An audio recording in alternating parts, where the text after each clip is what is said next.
Price God. கர்த்தருடைய பரிசுத்த நாமம் மகிமைப்படுவதாக. ஆண்டவராகிய இயேசு கிறிஸ்துவின் நாமத்தில் அன்பின் வாழ்த்துக்கள்.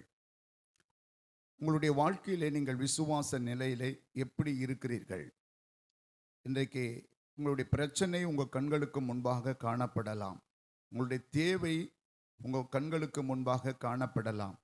ஆனால் ஆண்டவர் உங்களுக்கு கொடுத்த ரட்சிப்பின் விசுவாசம் இல்லையா? விசுவாசம் எப்படி இருக்கிறது என்பதை, எந்த நிலையில் உங்களுக்குள்ள விசுவாசம் இருக்கிறது என்பதை நீங்கள் நிதானித்து பார்க்க வேண்டும்.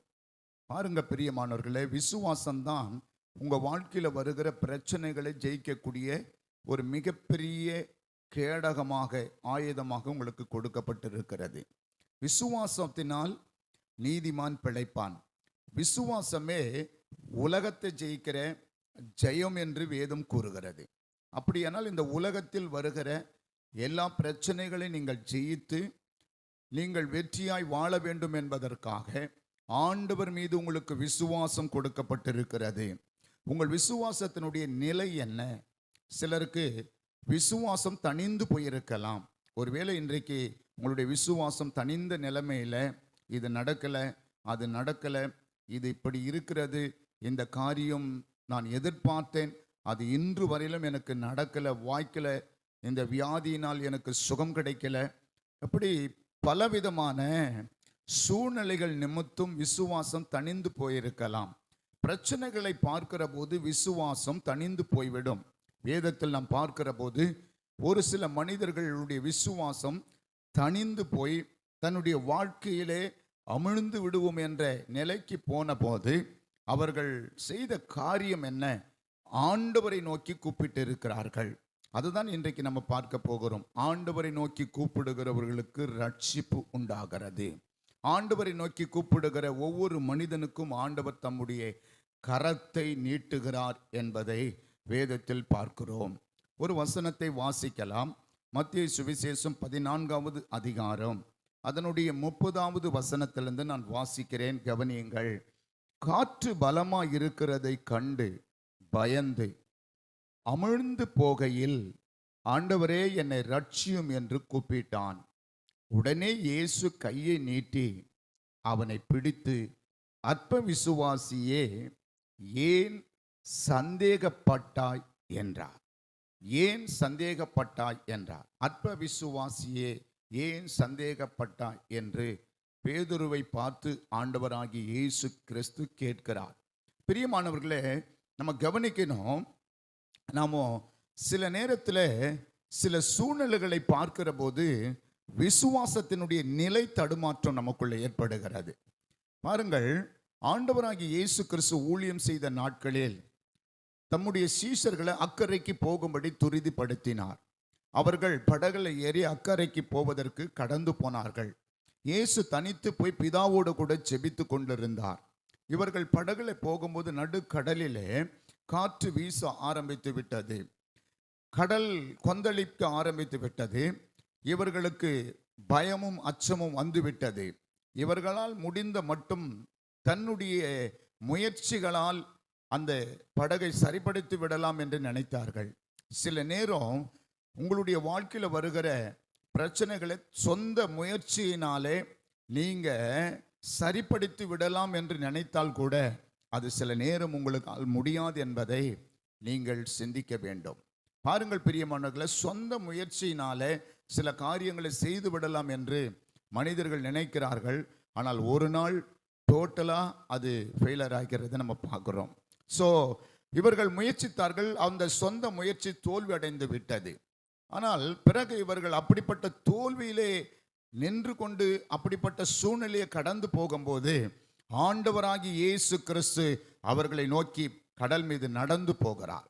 பிரச்சனை நேரத்தில் ஆண்டவர் நம்மை தேடி வருவார் என்பது உண்மை.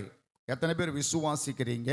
உங்கள் பிரச்சனை நேரத்தில், உங்களுக்கு உபத்திரவ நேரத்தில் நீங்கள் ஒரு விஷயத்தில் சோர்ந்து போய் இனி அவ்வளோதான், என்னால் ஒன்றும் செய்ய முடியாது என்ற நிலையை, அப்படிப்பட்ட மனம் உங்களுக்கு வரும்பொழுது, உங்கள் விசுவாசம் தணிந்து போகும்போது ஆண்டவர் தூரமாக இருக்க மாட்டார், உங்கள் பக்கத்தில் இருப்பார் என்பதை நீங்கள் விசுவாசிக்க வேண்டும். பிரச்சனை நேரத்தில் ஆண்டவர் ஓடி வருகிறார். வேதத்தில் வாசிக்கும் பொழுது நிறைய மனிதர்கள் அவரை நம்பி அவர் பின்னாடி போனாங்க.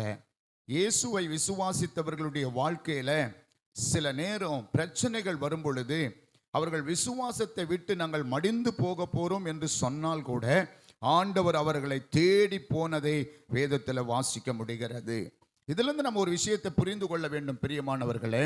என்ன அப்படின்னு சொல்லி பார்த்தீங்கன்னா, பிரச்சனை வரும் பொழுது ஆண்டவர் நம்மை தேடி வருகிறார் என்பதை புரிந்து கொள்ள வேண்டும். பிரச்சனை பெருசாகும் போது ஆண்டவர் தேடி வருகிறார். போராட்டங்கள் அதிகமாகும் போது ஆண்டவர் தேடி வருகிறார். வியாதி நெருக்கும் துன்பம் அதிகமாகும் போது ஆண்டவர் நெருங்கி வருகிறார், பக்கத்தில் இருக்கிறார் என்பதை புரிந்து கொள்ளணும். பாருங்க, கடல் மேல இவங்க ஏன் ஆண்டவர் நடந்து போறாரு? அவங்க பிரச்சனையில் இருக்கிறாங்க. கொஞ்ச நேரத்தில் படகு கவிழ்ந்து போகிறது. காற்று பலமா வீசுது, படகு கவிழ்ந்து போகிறது. அப்படிப்பட்ட நிலைமையில தான் ஆண்டவர் கடல் மீது நடந்து போகிறார். கடல் மீது நடந்து போய் சொல்றார், பயப்படாதிருங்கள், நான் தான் வந்திருக்கிறேன். இன்றைக்கு கர்த்தர் உங்களை பார்த்து சொல்றாரு, உங்களுக்கு என்ன பிரச்சனை இருக்கிறதோ நீங்க பயப்படாதீங்க, உங்க பக்கத்தில் ஆண்டவர் வந்திருக்கிறார். உங்களுடைய பிரச்சனைக்கு ஒரு தீர்வை கொண்டு வருவதற்கு, உங்களுக்கு உதவி செய்யும்படிக்கு ஆண்டவர் உங்கள் அருகாமையில வந்திருக்கிறார் என்பதை நீங்கள் விசுவாசிக்க வேண்டும்.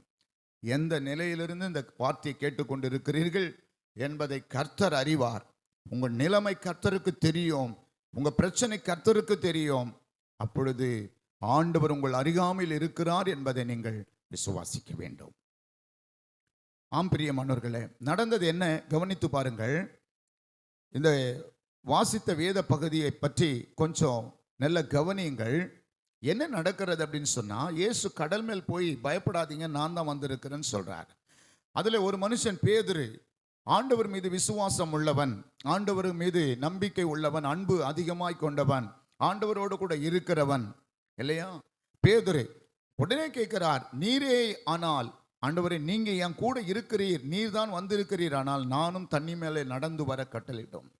ஸோ பேதுரு விசுவாச வாழ்க்கையை, விசுவாசத்தை பரீட்சை பார்க்கிற மாதிரி தேவனுடைய வல்லமை எப்படிப்பட்டது என்பதை அறியும்படியான ஒரு வாழ்க்கையை, ஒரு கேள்வி அவன் எழுப்புகிறான். பாருங்க, நீங்களானா நானும் தண்ணி மேல வரணும் ஆண்டவரே, நீங்க அற்புதம் செய்கிற தேவன் அல்லவா, நீங்க கடல் மேல் நிற்கிறது நீர்தான், ஆனால் நானும் கடல் மேல் நிற்கணும். உடனே ஆண்டவர் இறங்கி வா என்றார். படகை விட்டு பேதுரு தண்ணி மேல இறங்கி நடக்க ஆரம்பித்தான். பேதுரு தண்ணி மேல் நடப்பது என்பது ஆண்டவர் மீது காண்பிக்கிற விசுவாசம், ஆண்டவர் மீது அவன் வைத்திருக்கிற நம்பிக்கையை காட்டுகிறது, ஆண்டவர் மீது அவனுக்குள்ள பக்தியை காண்பிக்கிறது, விசுவாசத்தை காண்பிக்கிறது. பாருங்க, பக்தியோடு விசுவாசத்தோடு ஆண்டவருடைய வல்லமையை நம்பி, அவர் சர்வ வல்லமை உள்ள தேவன் என்பதை முழுமையாய் விசுவாசித்து தண்ணி மேலே இறங்க ஆரம்பிக்கிறான். அவன் விசுவாச வாழ்க்கையில சூழ்நிலையை கண்டு சோர்ந்து போகிறான். இன்றைக்கு ரட்சிக்கப்பட்டு விசுவாசத்தோடு வாழ்கிற உங்க வாழ்க்கையில, உங்க விசுவாச வாழ்க்கையினுடைய நிலைமை என்ன தெரியுமா? இன்றைக்கு நீங்க சுற்றிலும் சூழ்ந்திருக்கிற பிரச்சனைகளை கண்டு சோர்ந்து போகிறீர்கள். ஆண்டவர் இன்றைக்கு உங்களை பார்த்து சொல்லுகிறார், மகனே மகளே, நீ சோர்ந்து போகாதே, நீ சோர்ந்து போகாதே, நான் தான் வந்திருக்கிறேன், உன் பிரச்சனைக்கு தீர்வை கொடுக்க வந்திருக்கிறேன் என்று ஆண்டவர் சொல்லுகிறார். பாருங்கள், இந்த பேதுரு தண்ணி மேல் நடந்து போறான். காற்று பலமா இருப்பதை கண்டு அமிழ்ந்து போகிறான். காற்று பலமா இருப்பதை கண்டு அமிழ்ந்து போகையில், ஆண்டவரே என்னை ரட்சியும் என்று கூப்பிட்டான். இங்கே ஒரு காரியத்தை நல்ல நீங்கள் புரிந்து கொள்ள வேண்டும். உங்கள் விசுவாசம் தணிந்து போய் உங்க பிரச்சனை உங்களை தண்ணிக்குள்ளே முழுகினது போல, உங்க பிரச்சனை உங்களை முழுகிற ஒரு நிலைமை, உங்க பிரச்சனை உங்களை மேற்கொள்ளக்கூடிய ஒரு நிலைமை, சூழ்நிலைகளை கண்டு நீங்க சோர்ந்து போற நேரத்தில் ஒன்று நீங்க செய்யணும். அது என்னவென்றால், ஆண்டவரை நோக்கி கூப்பிட வேண்டும். இன்றைக்கு உங்களுடைய நிலைமை ஆண்டவருக்கு தெரியும். பிரியமானவர்களே, நீங்கள் ஆண்டவரை நோக்கி கூப்பிட வேண்டும். ஆண்டவரே என்னை ரட்சியும் என்று பேதுரு கூப்பிட ஆரம்பித்த போது, ஆண்டவராகிய இயேசு கிறிஸ்து தம்முடைய கையை நீட்டி அவனை தூக்கி எடுக்கிறார். உடனே இயேசு கையை நீட்டி அவனை பிடித்து, அற்ப விசுவாசி ஏன் சந்தேகப்பட்டாய்? நம்முடைய வாழ்க்கையில பிரச்சனைகள் அதிகமாக வரும் பொழுது இதிலிருந்து வெளியே வருவோமா வரமாட்டோமா என்ற சந்தேகங்கள், இந்த சந்தேகம் எப்பொழுது விசுவாசத்துக்கு எதிரான ஒரு ஆயுதம். சந்தேகம் விசுவாசத்திற்கு ஒரு எதிரான ஆயுதம். எப்பொழுது நம்ம சந்தேகத்துக்கு இடம் கொடுக்க கூடாது. ஆண்டவரை நோக்கி கூப்பிடும் பொழுது முழு இருதயத்தோடு ஆண்டவர் என்னை ரட்சிப்பார், அவர் வல்லமை உள்ள தேவன், அவரால் ஆகும் என்று நீங்கள் கூப்பிட வேண்டும். பேதுரு அப்படிதான் கூப்பிட்டான், ஆண்டவரே என்னை ரட்சியும். அவன் கூப்பிடும் போது அவனுடைய நிலைமை என்ன? அமிழ்ந்து போகிற ஒரு நிலைமை. இன்றைக்கு நீங்க உங்க நிலைமை கர்த்தருக்கு தெரியும். எதில் வியாதியில நீங்கள் அமிழ்ந்து போகக்கூடிய நிலைமையில் இருக்கிறீங்களா? கடன் பிரச்சனையில் அமிழ்ந்து போகக்கூடிய நிலைமையில் இருக்கிறீங்களா? பிரச்சனை பெருசாயிடுச்சுங்கய்யா, குடும்பத்தில் போராட்டங்கள் பெருசாயிடுச்சு, எல்லா பக்கமும் போராட்டமாய் இருக்கிறது என்று சொல்லி நீங்கள் ஒருவேளை விசுவாசத்தை விட்டு விசுவாசத்தின் நிலை மாறி விசுவாசத்தில் சீர்குலைந்து விசுவாசத்தில் சோர்ந்து போய் சந்தேகமான நிலைமையில நீங்கள் முழுகி கொண்டிருக்கிறீங்களா? ஆண்டவராகிய இயேசு கிறிஸ்து இன்றைக்கு உங்களை ரட்சிப்பதற்கு வல்லமை உள்ளவராய் இருக்கிறார். கர்த்தர் உங்களோடு பேசி கொண்டிருக்கிறார். ஆண்டவரை நோக்கி கூப்பிட ஆரம்பியுங்கள். அவரை நோக்கி கூப்பிடுங்க. என்னை நோக்கி கூப்பிடு, அப்பொழுது நான் வந்து உன்னை விடுவிப்பேன், நீ என்னை மகிமைப்படுத்துவாய். ஆபத்து காலத்தில் என்னை நோக்கி கூப்பிடு, நான் வந்து உன்னை விடுவிப்பேன், நீ என்னை மகிமைப்படுத்துவாய். என்னை நோக்கி கூப்பிடு என்று சொல்லி 91ஆம் சங்கீதத்திலே 15வது வசனத்திலே ஆண்டவர் இப்படி கூறியிருக்கிறார். பிரியமானவர்களே, ஆபத்து வரும்பொழுது ஆண்டவரை கூப்பிட வேண்டும். தேவனை நோக்கி கூப்பிடுகிற மனிதனுக்கு கர்த்தருடைய கரம் நீட்டப்படுகிறது. அவர் சர்வ வல்லமை உள்ள தேவன். அவரை நோக்கி கூப்பிடுகிற ஒரு மனிதனையும் அவர் புறம்பே தள்ளுவதில்லை. வேதத்தில் நம்ம வாசிக்கிறோம், அவரை நோக்கி கூப்பிட்ட ஒருவரும் கைவிடப்பட்டதில்லை. அவரை விசுவாசித்து அவர் மீது நம்பிக்கை வைத்து அவரை நோக்கி கூப்பிட்ட ஒரு மனிதனுடைய கூப்பிடுதலையும் அவர் கேட்காமல் போகவில்லை. எல்லா மனிதனையும் அவர் நேசிக்கிறவராக இருக்கிறார். பிரியமானவர்களே, ஆண்டவரை நோக்கி கூப்பிடுங்கள். ஆண்டவரை நோக்கி கூப்பிட வேண்டும். ஆண்டவரிடத்தில் வரும்பொழுது அவருடைய வல்லமை உள்ள கரம் உங்களை தூக்கி எடுப்பதற்கு அது சர்வ வல்லமுள்ள கரமாக இருக்கிறது. உண்மை உள்ள கரம் உங்களுக்காக தேவனுடைய கரம் நீட்டப்பட்டு இருக்கிறது. கலங்க தேவையில்லை, பயப்பட தேவையில்லை. ஒன்று புரிந்து கொள்ளுங்கள், நல்ல உங்க பிரச்சனை நேரத்தில் ஆண்டவர் உங்கள் அருகாமையில் வந்து விடுவார். உங்கள் போராட்டங்களின் சூழ்நிலையில் நீங்கள் ஆண்டவர் அருகாமையில் வந்து விடுவார் என்பதை நீங்கள் விசுவாசிக்க வேண்டும். இப்பொழுது நீங்கள் எந்த நிலையில் இருந்தாலும் ஆண்டவர் உங்கள் அருகாமையில் இருக்கிறார் என்பதை நீங்கள் விசுவாசிக்க வேண்டும். ஆண்டவர் அருகாமையில் இருக்கிறார், நீங்கள் விசுவாசிக்க வேண்டும். ஆமென், விசுவாசிக்க வேண்டும். அப்படி விசுவாசிக்கும் பொழுது நீங்கள் உங்கள் சூழ்நிலையை பார்க்காமல் ஆண்டவரை கூப்பிடும் பொழுது ஆண்டவர் தம்முடைய கரத்தை நீட்டி உங்களுக்கு அற்புதங்களை செய்வார். பேதுருவை தன்னுடைய கையை நீட்டி தூக்கி எடுத்தார். கையை நீட்டி ஆண்டவர் தூக்கி எடுத்தார். அவர் சர்வ வல்லமை உள்ள தேவன், உங்களையும் தூக்கி எடுப்பார். எந்த இடத்துல நீங்கள் விழுந்து போய் கிடக்கிறீர்களோ, ஒருவேளை பாவத்தில் விழுந்து கிடக்கலாம், ஒருவேளை வியாதியில் விழுந்து கிடக்கலாம், ஒருவேளை கடன் பிரச்சனையில் விழுந்து கிடக்கலாம், வேலை இல்லாத ஒரு சூழ்நிலையை நீங்கள் சந்தித்து கொண்டிருக்கலாம். என் ஆண்டவரை நோக்கி நீங்கள் கூப்பிடும் பொழுது அவருடைய பலத்த கரம் உங்களுக்காக நீட்டப்படும். அவர் சர்வ வல்லமை உள்ள கரம் உங்களை தூக்கி எடுக்கும். விசுவாசிக்கிறீங்களா? விசுவாசித்தால் நீங்கள் ஆண்டவரை நோக்கி கூப்பிட வேண்டும். ஆண்டவருடைய தயவுள்ள கரம் ஒவ்வொரு மனிதர்கள் மேலும் இருந்து அந்த மனிதர்களை நடத்தின விதங்களை பார்க்கிறோம். பாருங்களேன், ஒரு குஷ்டரோகமுள்ள ஒரு மனிதன், குஷ்டரோகி என்று சொன்னாலே குஷ்டரோகமுள்ள வியாதி என்பது வெளியரங்கமான ஒரு வியாதி. அது மறைவான வியாதி அல்ல, இருதயத்தில் இருக்கிற வியாதி அல்ல, வயிற்றுக்குள்ள இருக்கிற வியாதி அல்ல, அது சரீரத்தில் வெளியரங்கமாய் காட்சியளிக்கக்கூடிய ஒரு வியாதி. அந்த வியாதி உள்ள மனுஷன் யார் என்று சொல்லி வேதம் அவரை குறித்து முத்தரிக்கிறது என்று சொன்னால், அதிகமான கொடூரமான பாவத்திலே பிரதானமான பாவத்தை, அப்படி கொடூரமான பாவத்தை செய்த ஒரு மனிதனாகத்தான் இருக்க முடியும். அப்படிப்பட்ட மனிதர்கள் தான் குஷ்டரோகிகளாக காணப்பட்டார்கள் இஸ்ரவேலில். பாருங்கள், ஒரு குஷ்டரோகம் உள்ள மனிதன் தன்னுடைய நிலையை பார்க்காமல் ஆண்டவராகிய இயேசுவை அவன் கூப்பிடுகிறான். இயேசுவே எனக்கு இறங்கும் என்று சொல்லி கூப்பிடுகிறான். மத்தேயு சுவிசேஷம் 8ஆம் அதிகாரத்தில் ஒரு வசனத்தை நான் வாசிக்கிறேன். பாருங்கள், முதலாவது வசனம் நான் வாசிக்கிறேன். அவர் மலையிலிருந்து இறங்கின போது திரளான ஜனங்கள் அவருக்கு பின் சென்றார்கள். அப்பொழுது குஷ்டரோகி ஒருவன் வந்து அவரை பணிந்து, ஆண்டவரே, உமக்கு சித்தமானால் என்னை சுத்தமாக்க உம்மால் ஆகும் என்றான். இயேசு தமது கையை நீட்டி அவனை தொட்டு, எனக்கு சித்தம் உண்டு, சுத்தமாகு என்றார். உடனே குஷ்டரோகம் நீங்கி அவன் சுத்தமானான். பாருங்கள் பிரியமானவர்களே, ஆண்டவர் தம்முடைய கரத்தை அங்கேயும் நீட்டுகிறார் என்பதை பார்க்கிறோம்.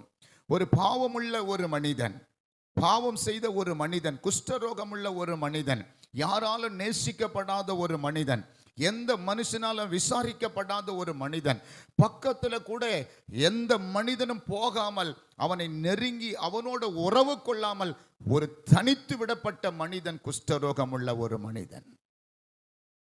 ஆனால் ஆண்டவராகி இயேசுவினிடத்திலே அவன் வந்து, ஆண்டவரே என்னை சுகமாக்கும் என்று கூப்பிடும் போது ஆண்டவர் தம்முடைய கையை நீட்டி அவனை தொட்டு சுகமாக்குகிறார். தனித்து விடப்பட்ட ஒரு மனிதன்.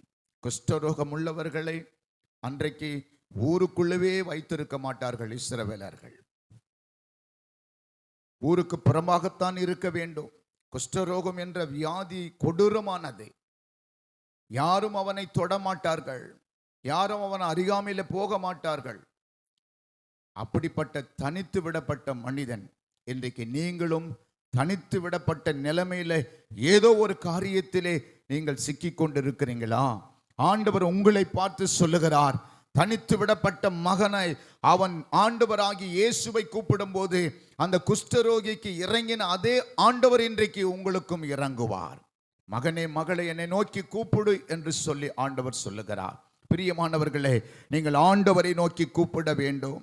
பாருங்கள், தனித்து விடப்பட்ட நிலைமையிலிருந்து அவன் ஆண்டவரை நோக்கி கூப்பிடும் பொழுது, யாருமே அவனை தொடாமல் இருக்கும் பொழுது ஆண்டவருடைய கரம் அவனை தொட்டு சுகமாக்கிற்று. ஐயா, அவங்க எனக்கு ஹெல்ப் பண்ணுவாங்கன்னு பார்த்தேன், இவங்க எனக்கு உதவி பண்ணுவாங்கன்னு பார்த்தேன், நான் எதிர்பார்த்த ஆட்கள் எல்லாம் எனக்கு உதவி செய்யாமல் போய்விட்டார்கள் என்று சொல்லி ஒருவேளை நீங்கள் கலங்கி கொண்டிருக்கலாம். நான் எதிர்பார்த்த மனிதர்கள் எல்லாம் என்னை புறம்பே தள்ளிவிட்டு போய்விட்டார்கள் என்று தனித்த நிலைமையிலே, தனித்து விடப்பட்ட நிலைமையிலே நீங்கள் அழுது கொண்டிருக்கலாம்.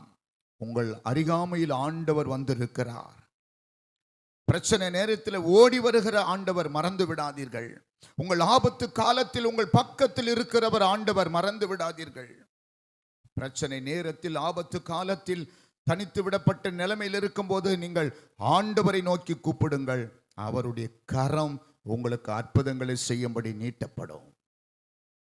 ஆமென். விசுவாசிக்கிறீங்களா? விசுவாசிக்கிறீங்களா? வாழ்க்கையில சில சந்தேகங்கள் வரலாம், விசுவாசத்தில் சில போராட்டங்கள் உங்களுக்கு வரலாம், விசுவாசத்தில் சில தடுமாட்டங்கள் உங்களுக்கு வரலாம், விசுவாச வாழ்க்கையிலே நீங்கள் பின்வாங்கி போயிருக்கலாம், விசுவாசத்திலே தடுமாற்றம் அடைந்து விசுவாசத்தை விட்டு வழுவி போயிருக்கலாம். ஆனாலும் ஆண்டவர் தம்முடைய இரக்கத்தை காண்பிக்கும்படி ஆபத்து காலத்தில் உங்கள் அருகாமையில் வருவார். ஆபத்து நேரத்தில் ஆண்டவர் இறங்கி வருவார். புரிந்து கொள்ளுங்கள். சர்வ வல்லமுள்ள தேவன் பக்கம் திரும்புங்கள். ஆண்டவருடைய வல்லமையை பெற்றுக்கொள்ளுங்கள். அவர் அற்புதமான கரம் குறுகி போகவில்லை. உங்களுக்கு அற்புதங்களை செய்ய முடியும் அவரால். உங்களுக்கு அதிசயங்களை செய்ய முடியும் அவரால். அவர் சர்வ வல்லமை உள்ள தேவன். குஷ்டரோகியை தொட்டு சுகமாக்கினார். அவன் வாழ்க்கை மாறி போனது. இன்றைக்கு உங்க நிலைமையை மாற்ற தேவனால் முடியும். ஒரு குஷ்டரோகம் உள்ள மனுஷனுடைய வாழ்க்கையின் நிலைமையை மாற்ற சர்வ வல்லமை உள்ள ஆண்டவரால முடியும் என்றால் உங்களையும் மாற்ற முடியும். விசுவாசியுங்கள். ஆண்டவருடைய பலத்த கரம் அற்புதங்களை செய்யும்படி உங்களுக்காக நீட்டப்படும். தம்முடைய கையை நீட்டி அவனை தொட்டு சுகமாக்கினார். என் ஆண்டவருடைய கரம் உங்களுக்கு உதவி செய்யும்படி நீட்டப்படும். பிரியமானவர்களே, விசுவாசிக்கிறீங்களா? அவரை நோக்கி கூப்பிட வேண்டும். என்னை நோக்கி கூப்பிடு.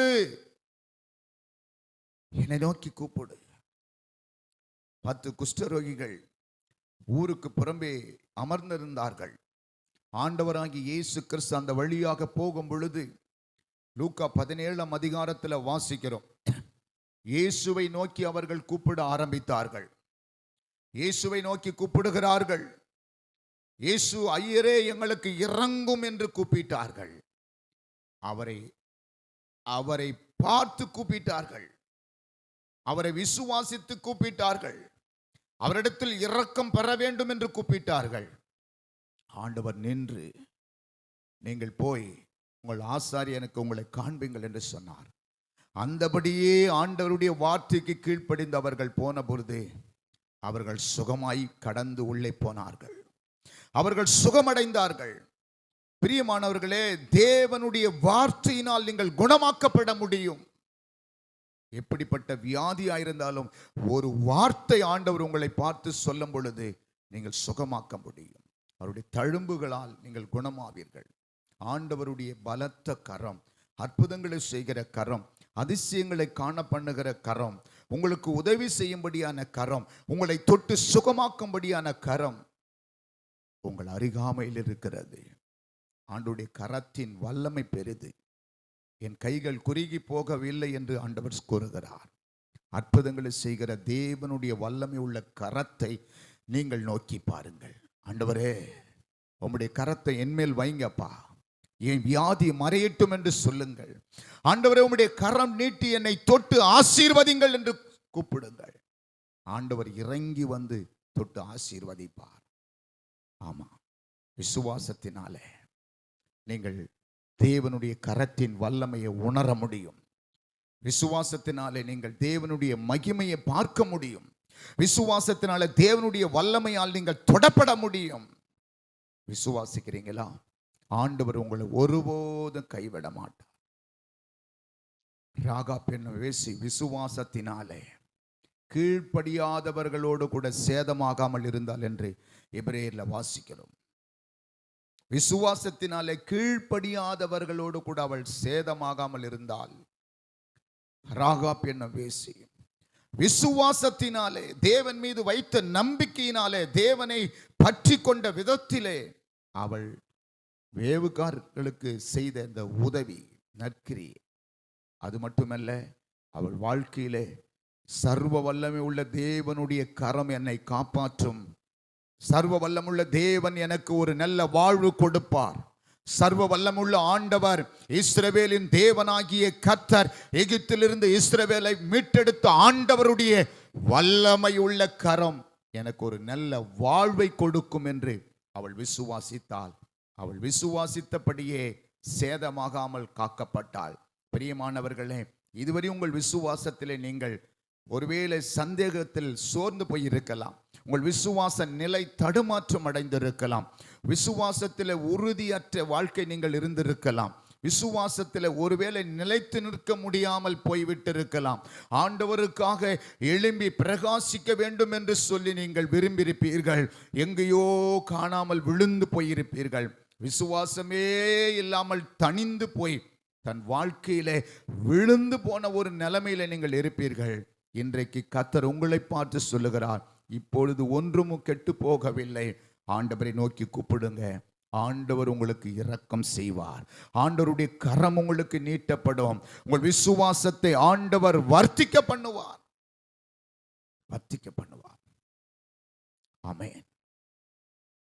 எத்தனையோ விசுவாச வீரர்கள் விழுந்து போனார்கள். கடைசியில ஆண்டவரை கூப்பிடாமல் விழுந்து போனார்கள். விசுவாசமே இல்லாம ஒரு மனுஷன் ஆண்டவர் கூப்பிட்டா கூட அதையும் ஆண்டவர் பார்க்கிறாரு. விசுவாசத்தோடு ஒரு மனுஷன் கூப்பிட்டாலும் ஆண்டவர் பார்க்கிறாரு. பிரியமானவர்களே, அவரை கூப்பிடும் பொழுது மனிதனுக்காக அவர் இறங்கி வருவார். ஏன்னா அவர்தான் எல்லா மனிதனையும் படைத்தார். மனுகுலத்தை அவர் மீட்டெடுக்கும்படிக்கு தம்முடைய கைகளில் ஆணி கடாவை கொடுத்தார். தன்னுடைய கரத்தை ஆணி அடிக்கும்படி கொடுத்தார். அவர் கைகளில் ஆணி அடிக்கப்பட்டது. தழும்புள்ள கரம் மனிதர்களுக்கு வாழ்வை கொடுக்கும்படிதான் இயேசு சிலுவையிலே தன்னுடைய கரத்தை ஆணி அடிப்பதற்கு ஒப்பு கொடுத்தார். அதே கரம் இன்றைக்கு உங்களுக்கு அற்புதங்களை செய்யும். என் தழும்புகளால் நீங்கள் குணமாவீர்கள், குணமானீர்கள். பேதுருல வாசி, என் தழும்புகளால் நீங்கள் குணமானீர்கள். ஆமாண்டவர்.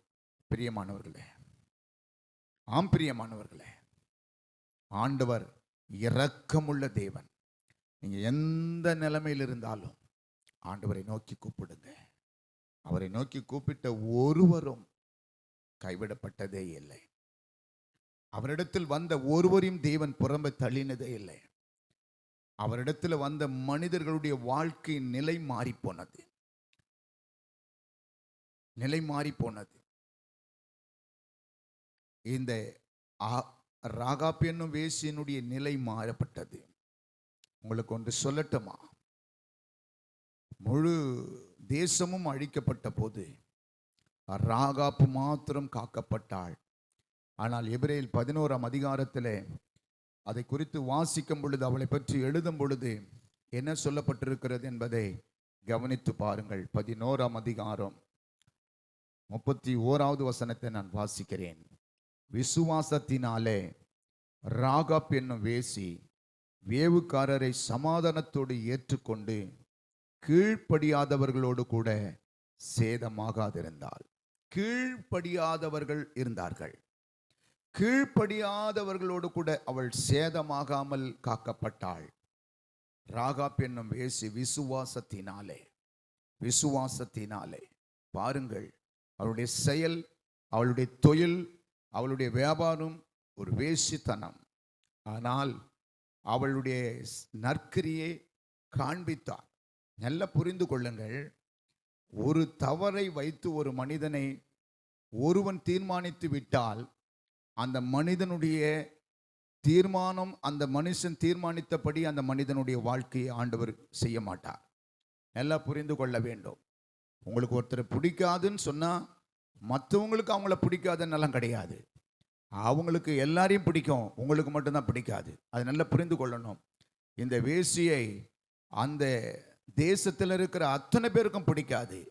ஏன்னா அவள் தொழில் அப்படிப்பட்டவள், அப்படிப்பட்ட ஒரு செயலுடையவள். ஆனால் அவள் விசுவாசத்திலே அவள் செய்த நற்கிரி ஆண்டவருக்கு பிடித்தது. அவள் விசுவாசித்தால், என்ன விசுவாசித்தால், இந்த பட்டணத்தை சர்வ வல்லமை உள்ள ஆண்டவர் தம்முடைய பிள்ளைகளுக்கு கொடுப்பார். நிச்சயமா அவர் செய்வார். அவர் வல்லமை உள்ள தேவன். அவருடைய கரம் பலத்த அற்புதங்களை செய்யும், பலத்த அதிசயங்களை அவர் கரம் செய்யும். அவர் இந்த பட்டணத்தை சுட்டெரிப்பதற்கு தம்முடைய பிள்ளைகளுக்கு பலனை கொடுப்பார். அவர்கள் லகுவாய் வந்து பிடித்து விடுவார்கள். நாம் விசுவாசிக்க வேண்டும் என்று சொல்லி சிவப்பு நூல் கயிறை ஜன்னல்ல கட்டினாள். பிரியமானவர்களே, அவருடைய விசுவாசத்தினால் கீழ்ப்படியாதவர்களோடு கூட சேதமாகாதிருந்தால் சொல்லுது. அப்படின்னா அந்த பட்டணத்தில் அநேகர் கீழ்ப்படியாம இல்லையா அழிந்து போனார்கள். கீழ்ப்படியாத நிறைய மக்கள் அழிந்து போனார்கள். ஆண்டவரை நோக்கி கூப்பிடுவதற்கு கீழ்ப்படியவில்லை. ஆண்டவரை நோக்கி கூப்பிடு கூப்பிடு என்று சொல்லும் பொழுது அந்த வார்த்தைக்கு கீழ்ப்படியாமல் போகிறவர்கள் இன்றைக்கு ஏராளமான பேர். அதனால தான் கீழ்ப்படியாதவர்கள் சேதமாவார்கள், கீழ்ப்படிந்தவர்கள் சேதமாக மாட்டார்கள். விசுவாசித்தவர்களுக்கு சேதம் வராது. விசுவாசிக்கிற ஒரு மனிதனும் சேதம் அடைய மாட்டான். உங்கள் விசுவாசம் உங்களை ரட்சிக்கும். விசுவாசத்தில் சேதமாகாமல் இருந்தால் விசுவாசம் ஒரு மனிதனையும் சேதப்படுத்தாது. ஏன்னா விசுவாசம் தோல்வி அடையாது. உங்கள் விசுவாசம் தேவனிடத்திலிருந்து வல்லமையை புறப்பட செய்யும். உங்கள் விசுவாசம் தேவனிடத்திலிருந்து நன்மையை உங்களுக்கு புறப்பட செய்யும். இந்த நேரத்திலும் ஆண்டவருடைய வார்த்தை கேட்டுக்கொண்டிருக்கிற நீங்க, ஆண்டவரே நான் உம்மை விசுவாசிக்கிறேன், உம்மை நம்புகிறேன், என் பிரச்சனைக்கு ஒரு தீர்வை நீர் கொடுப்பீர் என்று நான் விசுவாசிக்கிறேன், உம்மை நோக்கி நான் கூப்பிடுகிறேன் என்று சொல்லி கூப்பிட வேண்டும். கூப்பிடுவோமா? கர்த்தரை, கர்த்தரை நோக்கி கூப்பிடுவோமா? என்னை நோக்கி கூப்பிடு. அப்பொழுது நீ அறியாததும் எட்டாததுமான பெரிய காரியங்களை நான் உனக்கு செய்வேன். அவரை நோக்கி கூப்பிடலாமா? ஜெபிக்கலாமா? பரிசுத்தமுள்ள பரலோக பிதாவே, இயேசுவின் நாமத்தினால நான் ஜெபிக்கிறேன். உம்முடைய வார்த்தை கேட்டுக்கொண்டிருக்கிற ஒவ்வொரு பிள்ளைகளுக்கும் நான் ஜெபிக்கிறேன். அவருடைய நிலைமை பேதுரு தண்ணீரிலே முழுகி போகிற நிலைமையை போல அவர்களுக்கு இப்பொழுது காணப்படலாம். ஒருவேளை எல்லாராலும் தனித்து விடப்பட்ட குஷ்டரோகியை போல அவனுடைய நிலைமை இருக்கலாம். ஆண்டவரே, யாராலும் நேசிக்கப்படாத வேசியை போல ஒரு நிலைமை இருக்கலாம். எல்லா நிலைமையிலிருந்து இவர்களை மாற்றின சர்வ வல்லமுள்ள கர்த்தர் இப்பொழுது அவர்கள் நிலைமையை மாற்றுங்கப்பா. இவர்கள் ஆண்டவரை நோக்கி கூப்பிடக்கூடிய வல்லமையும் கிருபையும் தேவன் தருவீராக. நீர் அப்படி செய்கிறதற்காக ஸ்தோத்திரம். இயேசுவின் நாமத்தினால வியாதிகள் மறைவதாக, இயேசுவின் நாமத்தில் கடன் பிரச்சனைகள் மறைவதாக, இயேசுவின் நாமத்தில் பிசாசனுடைய கிரியைகள் அழிக்கப்படுவதாக. கர்த்தருடைய வல்லமை இறங்கட்டும் என்று நான் ஜெபிக்கிறேன். இதோ கர்த்தருடைய கரம் தொட்டு சுகமாக்கட்டும். உம்முடைய கரத்தை நீட்டுங்க ஆண்டவரே. ஒவ்வொருவர் மேலும் உம்முடைய கரத்தின் வல்லமை இறங்கட்டும் என்று நான் ஜெபிக்கிறேன். நீர் அப்படி செய்கிறதற்காய் ஸ்தோத்திரம், ஸ்தோத்திரம், ஸ்தோத்திரம். உம்முடைய கரத்தை தொட்டு சுகமாக்குறதற்காய் ஸ்தோத்திரம். ஆசீர்வதிங்க. இயேசுவின் நாமத்தில் ஜெபிக்கிறேன் நல்ல பிதாவே, ஆமென்.